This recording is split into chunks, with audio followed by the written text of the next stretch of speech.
পৌরাণিক দেব ও দানব মিলে ক্ষীরসাগর মন্থন করে উদ্ধার হয়েছিল অমৃত। অমৃতের পাশাপাশি লাভ হয়েছিল হলাহল, ঐরাবত, দেবী লক্ষ্মী ও আরও অনেক কিছু মূল্যবান সামগ্রী। কিন্তু আজ একবিংশ শতকে দাঁড়িয়ে অর্থের বিনিময়ে প্রযুক্তিকে কাজে লাগিয়ে সত্যি কি সম্ভব সেই একই সমুদ্র থেকে অমৃত ন্যায় মূল্যবান খনিজ সম্পদ সংগ্রহ করা? চলুন এই বিষয়টি একটু ভালো করে বুঝে নিই আজকের এই ভিডিওতে। আজকের এই ভিডিওটি মূলত সেই সকল শ্রোতাদের জন্য যারা বর্তমান সময়ের সাথে আমাদের প্রযুক্তি, আমাদের বিজ্ঞান, আমাদের গবেষণা কিভাবে এগিয়ে চলেছে তার দিকে সদা সজাগ দৃষ্টিতে তাকিয়ে থাকেন। ভাবতে অবাক লাগলেও সত্যি, গত 31শে জুলাই 2026 ভারতীয় মন্ত্রিপরিষদে পাস হয়ে গেল 84,084 কোটি টাকা ব্যয়ে সমুদ্র মন্থনের প্রজেক্ট। যেমন কথা তেমন কাজ।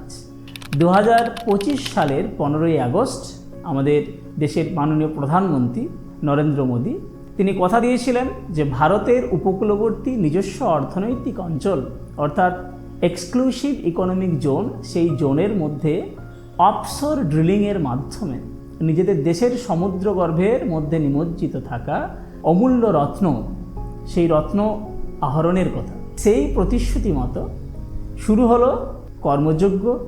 মন্ত্রিসভায় পাশ হয়ে গেল সমুদ্র মন্থন বিল। এই সমুদ্র মন্থন বিলে মূলত যে বিষয়গুলি করা হবে সেগুলি হলো ভারতের প্রায় 2 লক্ষ বর্গ কিমি অঞ্চল জুড়ে বিস্তৃত যে অফশোর রিজিয়ন, যে এক্সক্লুসিভ ইকোনমিক জোন, সেখানে গভীর ড্রিলিংয়ের মাধ্যমে 60টি অয়েল ড্রিলিং করা এবং যে ড্রিলিংয়ের মাধ্যমে প্রায় 600 million metric ton oil equivalent hydrocarbon extract করা, যা নিঃসন্দেহে ভারতের যে নিজস্ব চাহিদা, সেই চাহিদা পূরণে এক বিপুল সহযোগিতা করবে। এক্ষেত্রে উল্লেখযোগ্য, ভারত তার নিজস্ব চাহিদার প্রায় 90% খনিজ তেল এবং প্রাকৃতিক গ্যাসের প্রায় 50% বিদেশ থেকে আমদানি করে। কাজেই বিশেষ কোনো আন্তর্জাতিক সমস্যা বা বিশেষ কোনো যুদ্ধ পরিস্থিতির সৃষ্টি হলেই ব্যাহত হয় আমাদের দেশের মধ্যে যে জ্বালানির সংকট, ব্যাহত হয় আমাদের দেশের মধ্যে খনিজ তেল ও প্রাকৃতিক গ্যাসের পরিষেবা।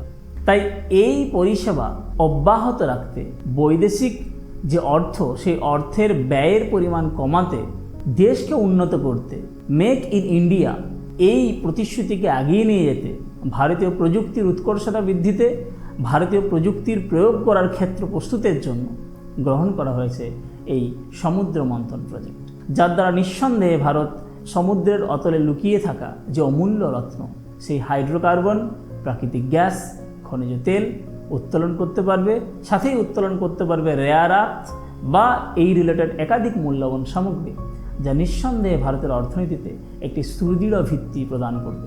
ভারতীয় মন্ত্রিমণ্ডল কর্তৃক মঞ্জুরকৃত এই বিপুল অর্থ ব্যবহারের সময়সীমা নির্ধারণ করা হয়েছে 2031 সাল পর্যন্ত।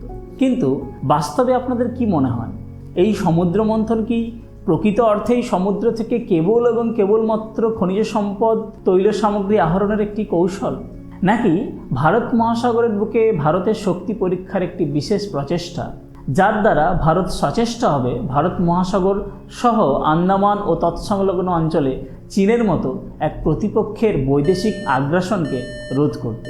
কমেন্টে অবশ্যই জানান। আজকে এই পর্যন্তই, ধন্যবাদ।